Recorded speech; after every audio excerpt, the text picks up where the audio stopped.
समाचार में आप देख रहे हैं मेरे साथ दिन भर दिल्ली। बात करेंगे उपचुनाव के परिणामों की। आखिर बीजेपी की जीत का हीरो कौन रहा?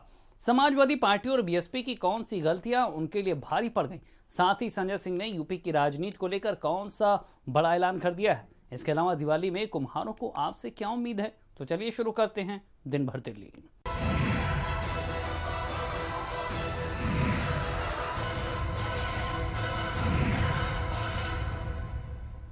बीजेपी की जीत का अगर कोई असली महानायक है तो वो और कोई नहीं बल्कि यूपी के सीएम योगी आदित्यनाथ हैं। कैसे, इस रिपोर्ट में देखिए।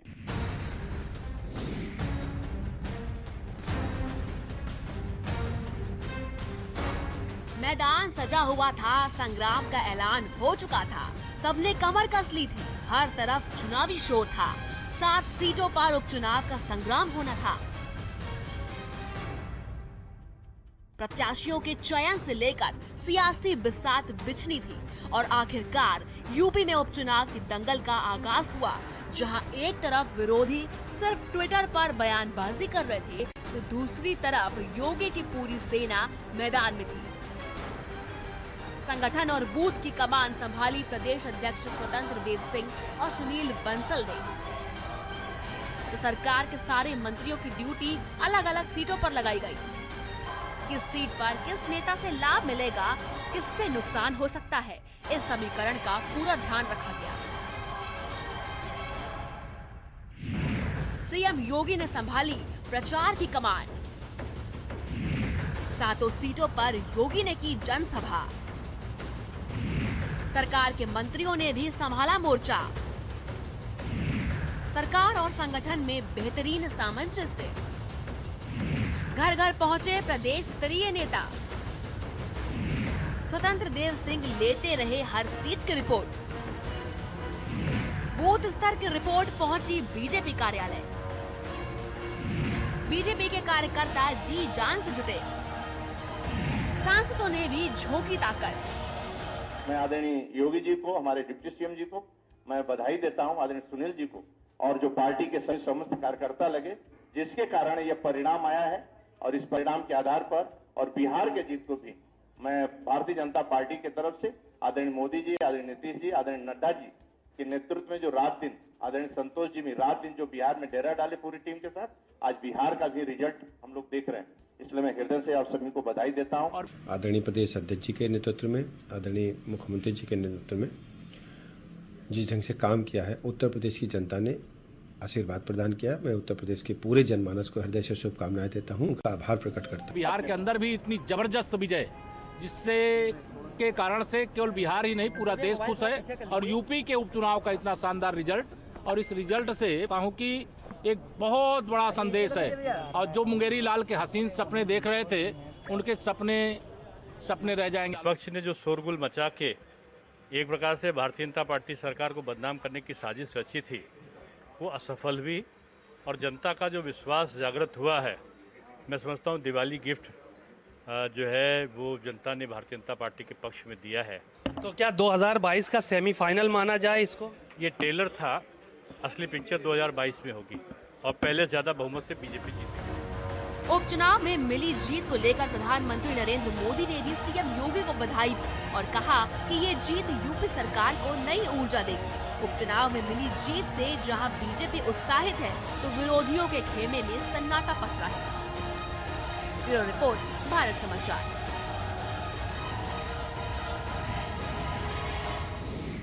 यूपी की 7 सीटों पर हुए उपचुनाव को 2022 की सत्ता का सेमीफाइनल माना जा रहा था। इस सत्ता के सेमीफाइनल मैच में बीजेपी ने जीत हासिल कर साबित कर दिया कि 2022 में बीजेपी का किला भेदना विपक्ष के फिलहाल तो बस में नहीं है।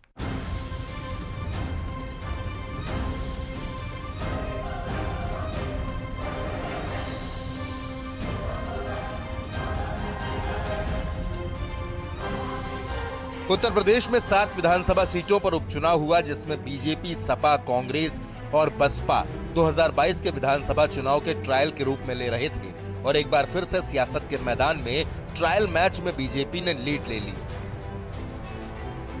विधानसभा उपचुनाव के लिए बनाए गए सियासी माहौल में विपक्ष के तमाम दावों के बीच उपचुनाव में फतेह हासिल करके साबित कर दिया कि सत्ता का गणित और बूथ लेवल पर पार्टी की मजबूत किलेबंदी के चलते बीजेपी को हराने के लिए सभी पार्टियों को नए सिरे से सोचना पड़ेगा। उत्तर प्रदेश में 7 सीटों पर हुए उपचुनाव को लेकर सभी दलों ने पूरे दमखम के साथ चुनाव लड़ा और बड़े नेताओं ने इसमें भरपूर शिरकत की। लेकिन ऐसा कम ही देखा जाता है कि उपचुनाव में तमाम पार्टियों के बड़े नेता सक्रिय रहे हों। लेकिन इस बार उत्तर प्रदेश में उपचुनाव को लेकर ये चलन भी देखने को मिला। उपचुनाव में विपक्षी दलों ने बीजेपी की सरकार को घेरने के लिए कई मुद्दों पर घेरा, तीखे हमले किए।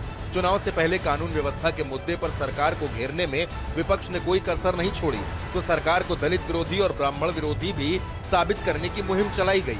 लेकिन इन सबसे इतर जनता पर सीएम योगी का भरोसा कम होता नहीं दिखा और उपचुनाव के नतीजे भी इसी बात की गवाही दे रहे हैं कि जनता को सीएम योगी आदित्यनाथ पर पूरा भरोसा है। उपचुनाव में विपक्ष सभी छोटे बड़े मुद्दों को लेकर सरकार पर हावी रहा। कभी ब्राह्मण कभी दलित विरोधी बात करके सरकार को लगातार घेरने की कोशिश की जाती रही। लेकिन वोटरों ने यह साबित कर दिया कि उन्हें उत्तर प्रदेश के सीएम पर पूरा भरोसा है। विपक्ष की बाजी पलटने की तमाम कोशिशों को किनारे लगाते हुए सत्ता का सेमीफाइनल माने जाने वाले उपचुनाव में बीजेपी ने एक बार फिर न केवल भगवा दुर्ग बचाया, बल्कि सपा और बसपा की बिसात पर बूथ लेवल के मैनेजमेंट का बल दिखाकर विपक्ष को इसका एहसास करा दिया कि 2022 की जंग के लिए उन्हें और मेहनत करनी पड़ेगी। ब्यूरो रिपोर्ट, भारत समाचार।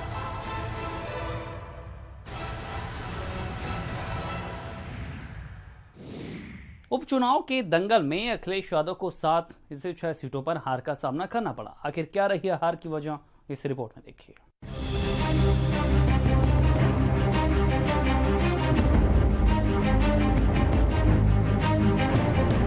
उपचुनाव में सपा की स्थिति को भी बहुत बेहतर नहीं कहा जाएगा। उपचुनाव से ही मिशन 2022 के रण की शुरुआत का दावा करने वाले अखिलेश यादव के लिए ये उपचुनाव किसी झटके से कम नहीं। समाजवादी पार्टी दावा कर रही थी कि उपचुनाव में वो 3 से 4 सीटें जीतने जा रही है, लेकिन हुआ ऐसा नहीं, बल्कि सिर्फ मल्हनी सीट पर ही सपा को जीत मिल सकी। लकी यादव की जीत के पीछे भी वजह समाजवादी पार्टी नहीं, बल्कि उनके पिता पारसनाथ यादव के लिए लोगों की सहानुभूति रही।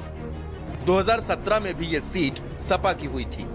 सियासी जानकारों की माने तो प्रत्याशियों के चयन में हुई गलतियां अखिलेश का 7 सीटों के महासमर से दूर रहना ही पार्टी की हार की वजह बना। अब सवाल है कि आखिर उपचुनाव में 6 सीटों पर मिली हार से क्या अखिलेश यादव सबक लेंगे? उपचुनाव में सपा की करारी हार, 7 में से 6 सीटों पर अखिलेश की हार, मल्हनी में सहानुभूति लहर का मिला फायदा। क्या इस हार से सबक लेंगे अखिलेश? 2022 के लिए बदलेंगे रणनीति? क्या नए समीकरणों पर काम करेंगे अखिलेश? प्रत्याशी चयन को लेकर होंगे संजीदा? जमीनी कार्यकर्ताओं की अनदेखी बनी वजह। 2022 में अगर सपा को बीजेपी को रोकना है तो सबसे पहले उसे अब संगठन को नए सिरे से खड़ा करने पर विचार करना होगा। जिलों में बैठे निष्क्रिय पदाधिकारियों को हटाकर समर्पित और संघर्षशील कार्यकर्ताओं को आगे लाना होगा।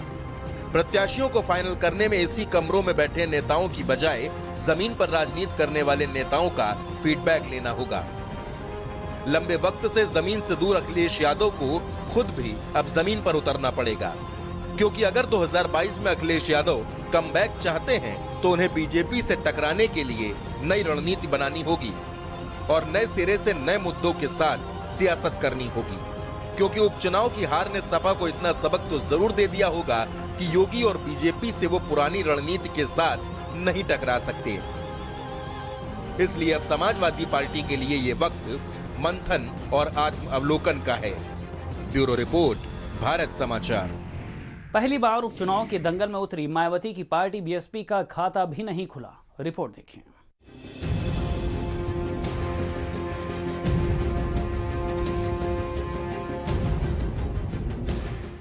बहुजन समाज पार्टी का लगता है कि जीरो से बहुत पुराना रिश्ता है। 2014 में भी मायावती का जीरो से वास्ता पड़ा था और अब यूपी में हुए उपचुनाव में भी। पहली बार यूपी में उपचुनाव में उतरी मायावती को झटका लगा है। वो मायावती जो समाजवादी पार्टी को सबक सिखाने का ऐलान कर रही थी, लेकिन हालात ऐसे बने कि 7 सीटों पर मायावती की पार्टी कहीं भी खाता खोलने की स्थिति में नहीं रही। ये वही मायावती हैं जिन्होंने कहा था कि सपा को सबक सिखाने के लिए बीजेपी का भी साथ दे सकती हैं।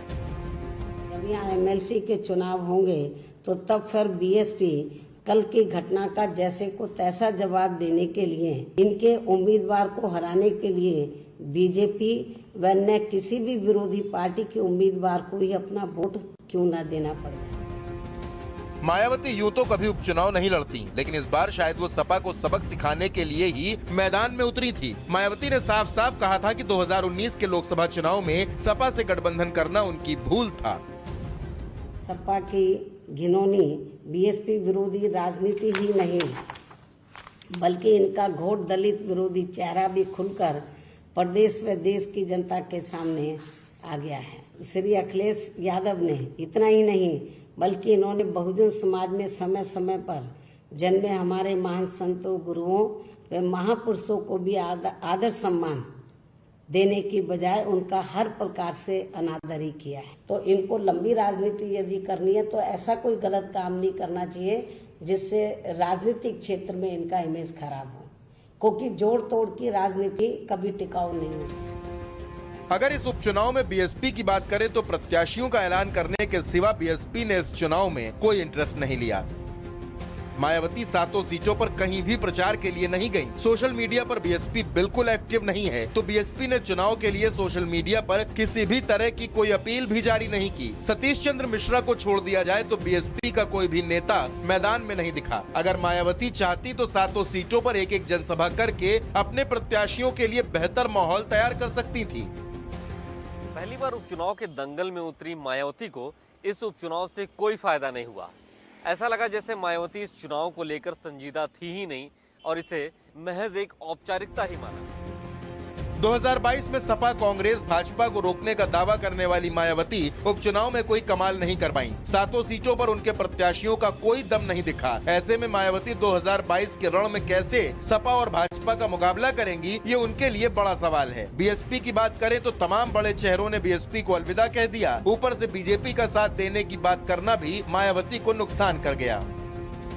राज्यसभा चुनाव के दौरान अखिलेश पर खींच निकालने के चक्कर में बीजेपी का समर्थन करने की बात कहना कहीं ना कहीं मायावती पर भारी पड़ गया और इससे उनका फिक्स्ड वोट बैंक भी उनसे छिटक गया। उपचुनाव में मिली करारी हार से भी अगर मायावती सबक नहीं लेती हैं, अगर मायावती अब भी जमीन और जनता से दूरी बनाकर रहती हैं, तो 2022 भी मायावती के लिए किसी पहाड़ से कम नहीं होगा।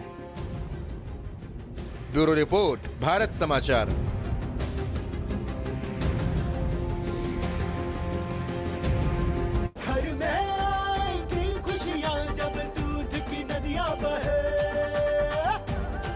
अपने पशुओं को दीजिए सेहत से भरपूर मिल्कोमोर पशु आहार। जब पशुओं को मिलेगा मिल्कोमोर पशु आहार तो दूध बढ़ेगा, मुनाफा